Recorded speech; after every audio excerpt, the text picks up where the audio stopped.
Hello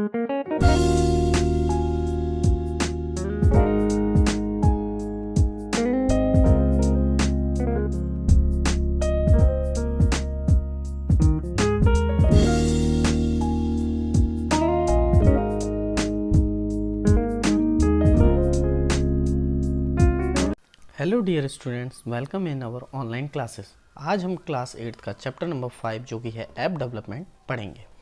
इसमें हम पढ़ेंगे कि टाइप ऑफ ऐप, कैसे ऐप को डेवलप किया जाता है और ऐप डेवलपमेंट में क्या क्या चीज़ों की रिक्वायरमेंट होती है। तो देर ना करते हुए अब हम स्टार्ट करते हैं अपना टॉपिक। तो जो हमारा फर्स्ट टॉपिक है what is an apps. The word app is an abbreviation for application. An application is a software designed to a specific job. तो apps क्या है? ऐप एक एब्रीवेशन मतलब कह सकते हैं आप, शॉर्ट फॉर्म है एप्लीकेशन की, जिसका मतलब होता है कि एक एप्लीकेशन एक सॉफ्टवेयर होता है जो कि डिज़ाइन किया जाता है किसी भी स्पेसिफिक जॉब के लिए। और यहाँ पे जो ऐप्स होते हैं वो अलग अलग पर्पस से यूज़ होते हैं और अलग अलग जगहों पे यूज़ होते हैं। इसीलिए हमने ऐप्स की कैटेगरी को डिवाइड किया है, जिसमें ऐप्स को 3 कैटेगरी में डिवाइड किया गया है। सबसे पहले डेस्कटॉप ऐप, फिर web app and mobile app. तो हम 1 बाय 1 अब इनको पढ़ेंगे। सबसे पहले पढ़ते हैं हम डेस्कटॉप ऐप्स के बारे में। These apps can be used on a desktop और laptop. Generally, they do not need web access and run independently on a computer. जैसा कि मैंने अभी आपको डेफिनेशन में बताया कि ये ऐप्स जो होते हैं वो डेस्कटॉप और लैपटॉप पे चलते हैं। अब किसी के यहाँ डेस्कटॉप होता है, किसी के यहाँ लैपटॉप होता है, और इन ऐप्स को रन करने के लिए हमें नेटवर्क एक्सेस की ज़रूरत नहीं होती। वेब एक्सेस से मतलब है इंटरनेट फैसिलिटी से। इनके एग्जाम्पल्स हैं word processor, spreadsheet, paint, notepad और भी कई सारे सॉफ्टवेयर होते हैं जो कंप्यूटर और आपके लैपटॉप में होते हैं, जिनके लिए हमें विदाउट यूजिंग इंटरनेट हम उनका यूज़ कर पाते हैं। तो ऐसे ऐप जिनमें हमें जो हम कंप्यूटर में यूज़ करें और हमें उनके लिए नेट की फैसिलिटी की ज़रूरत नहीं होती, उन्हें हम डेस्कटॉप ऐप कहते हैं। और एग्जाम्पल हैं इनके word processor, spreadsheet, paint and notepad etcetera. चलिए अब नेक्स्ट देखते हैं। नेक्स्ट है आपका web apps. These apps require an internet connection. They are usually browser based and stored on a remote server. ये ऐसे ऐप होते हैं जो कि सिर्फ एक रिमोट सर्वर या वेब बेस्ड होते हैं। अब वेब ब्राउज बेस्ड से मतलब है जैसे कि आपका प्ले स्टोर होता है, जब आप कोई भी ऐप वो डाउनलोड करते हैं तो प्ले स्टोर पे होता है। ऐसी वेब ऐप जो होते हैं जब आप गूगल वगैरह पे आप जाके जब उसको सर्च करते हैं तो आपको उसको डायरेक्टली डाउनलोड करने के लिए ऑप्शन मिलता है, इसलिए हम इनको ब्राउज्ड बेस्ड कहते हैं। जैसे कि एग्जांपल है गूगल मैप, फेसबुक, आप और भी चीज़ें यूज़ करते हैं जो कि ऑनलाइन ही अवेलेबल होते हैं, जैसे ट्विटर वगैरह, ये आपको ऑनलाइन मिलते हैं, इसीलिए हम इनको वेब ऐप कहते हैं। अब हमारा नेक्स्ट टॉपिक की तरफ बढ़ते हैं हम। अब है mobile apps. These apps runs on a smartphone or a tablet. Mobile app have responsive web design to adapt to the much smaller screen size and oriented of the mobile devices. Mobile app और web app में कोई ज़्यादा बड़ा difference नहीं होता, क्योंकि web app भी play store से डाउनलोड होते हैं, मोबाइल ऐप भी प्ले स्टोर से डाउनलोड होते हैं।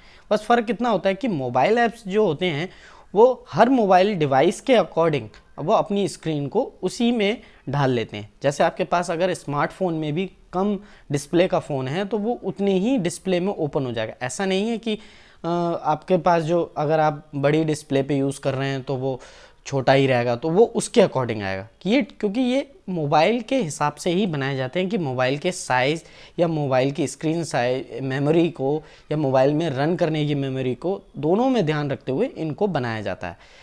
एग्जाम्पल है जैसे व्हाट्सअप, इंस्टाग्राम, गेमिंग ऐप, जैसे आजकल बच्चे लोग बहुत यूज़ करते हैं पबजी वगैरह, ये टाइप के ऐप जो होते हैं ये मोबाइल ऐप कहलाते हैं, क्योंकि ये स्पेशली मोबाइल के लिए बने होते हैं। लेकिन मोबाइल्स ऐप को आप वेब ऐप के तौर पे यूज़ नहीं कर सकते, क्योंकि वेब ऐप का मेनली आप यूज़ करते हैं कंप्यूटर या लैपटॉप पे, लेकिन मोबाइल ऐप सिर्फ मोबाइल या टैबलेट वगैरह पे यूज़ होता है। चलिए अब नेक्स्ट टॉपिक की तरफ देखते हैं। नेक्स्ट है आपका क्लासिफिकेशन ऑफ मोबाइल ऐप, क्योंकि मोबाइल ऐप को फर्दर डिवाइड किया गया 2 पार्ट्स में। तो सबसे पहला पार्ट होता है native app, apps that are developed keeping the device specification in mind। ऐसे ऐप जो सिर्फ डिवाइस को स्पेसिफाई करने स्पेसिफिकेशन की वजह से बने होते हैं, जैसे कि कुछ डिवाइसेस में GPS, dual SIM, camera, memory, Bluetooth, WiFi, इन चीज़ों के लिए जो सॉफ्टवेयर बनते हैं वो कहलाएंगे नेटिव ऐप। एंड नेक्स्ट होता है आपका हाइब्रिड ऐप्स। ये ऐसे ऐप होते हैं जिनमें दोनों फीचर्स होते हैं, जैसे कि वेब का और नेटिव ऐप दोनों features. These app contain the feature of both the web apps and native apps. These app only downloaded from the Play Store and they needed internet to run. Hybrid app को run करने के लिए आपको internet facilities की ज़रूरत होती है, लेकिन नेटिव ऐप के लिए वो आपके मोबाइल में ऑलरेडी इंस्टॉल्ड होते हैं, जिनके लिए हमें कोई भी नेट रिक्वायरमेंट की ज़रूरत नहीं होती, वो ऐसे ही रन हो जाते हैं। बस यही इनका एक मेन डिफरेंस है कि नेटिव ऐप के लिए आपको मोबाइल डिवाइस में पहले से मिलते हैं और हाइब्रिड ऐप आपको डाउनलोड करने पड़ते हैं और इनके लिए आपको नेट फैसिलिटी की ज़रूरत होती है। चलिए फिर नेक्स्ट टॉपिक की तरफ। नेक्स्ट टॉपिक है आपका यूज़ ऑफ कॉमन ऐप्स। कुछ ऐप जो जनरली कॉमन होते हैं उनका क्या यूज़ होता है। कॉमन से मतलब है हर जगह आपको में ली जाते हैं। सबसे पहला होता है एजुकेशनल ऐप। एजुकेशनल ऐप आजकल स्कूल्स के लिए, स्टूडेंट्स के लिए, जैसे कि गूगल क्लासरूम आजकल ऑनलाइन का सिस्टम है। कोरोना वायरस के वजह से हम सब लोग ऑनलाइन क्लासेस ले रहे हैं और स्टूडेंट ऑनलाइन क्लासेस पढ़ रहे हैं, तो यहाँ पे एजुकेशनल ऐप बहुत काम में आते हैं।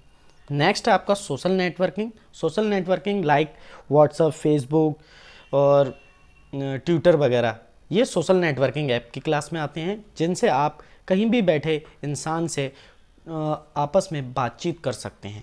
उन्हीं को हम कहते हैं सोशल नेटवर्किंग ऐप, या फिर अपने माइंड में आइडियाज़ को शेयर करना, ये सब सोशल नेटवर्किंग ऐप पे होता है। नेक्स्ट है आपका एंटरटेनमेंट ऐप। एंटरटेनमेंट ऐप का यूज़ हम करते हैं अपने, जैसे कि पहले मूवीज़ देखा करते थे हम टेलीविज़न पे या सिनेमा हॉल्स में जाते थे, अब वो एंटरटेनमेंट ऐप के द्वारा हम अपने मोबाइल पे ही देख लेते हैं या आप अपने पीसी पे देख सकते हैं। जैसे कि आजकल पॉपुलर हैं हॉटस्टार, गाना ऐप एंड अमेज़न प्राइम, अलग अलग तरीके के इस तरीके के ऐप्स आते हैं जिनमें हम उनका यूज़ एंटरटेनमेंट के तौर पे कर पाते हैं। नेक्स्ट है आपका बैंकिंग ऐप। बैंकिंग ऐप का यूज़ करते हैं हम अपने जो ऑनलाइन ट्रांजैक्शन के लिए। वैसे तो हमें कोई भी पेमेंट लेने के लिए बैंक में जाना पड़ेगा, फिर वहाँ से लेके आएंगे, फिर हम किसी को देंगे, मतलब शॉपिंग करेंगे। आजकल आप ऑनलाइन कर सकते हैं, जैसे कि बाया पेटीएम या फिर फ़ोनपे के थ्रू। तो ये यहाँ पे हमारे बैंकिंग एंड फाइनेंस ऐप जो होते हैं वो यूज़ हो जाते हैं, जैसे एचडीएफसी का है, एसबीआई का है। इन सब के बैंकों के अपने अपने ऐप्स बने हुए हैं जिनके द्वारा हम अपना जो मनी ट्रांसफ़र है वो ईजिली कर पाते हैं बगैर कहीं जाए। Last one is e commerce. E commerce का यूज़ आजकल सब लोग ही करते हैं, जिसमें हम ऑनलाइन शॉपिंग करते हैं।